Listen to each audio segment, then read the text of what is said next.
Более 10 объектов сферы образования и культуры планируют отремонтировать в Антрацитовском районе. Все работы пройдут в рамках реализации государственной программы. Также в планах и обновление нескольких жилых домов. Подробности в следующем репортаже. Поддержание в надлежащем состоянии жилого фонда и объектов соцсферы. В рамках этой госпрограммы в Антраците запланирован ремонт 4 объектов управления образования. Работы начнутся и в 5 поселковых домах культуры. Это дворец культуры ПГТ Крепинский. Ремонт шиферной кровли и канализационной системы будет произведен. Дом культуры ПГТ Баково-Платово. Капитальный ремонт системы отопления. Дом культуры село Дьяково. Капитальный ремонт кровли.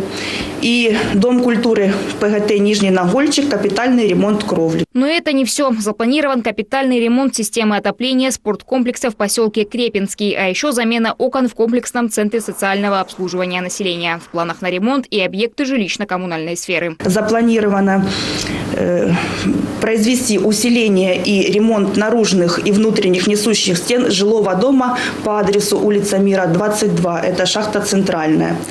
Также у ЖКХ запланировано осуществить остекление 2 жилых домов, поврежденных в результате боевых действий. Первый шаг в направлении реализации госпрограмм уже сделан. Мы сделали тоже дорожные карты, расписали эти дорожные карты, отослали все в правительство.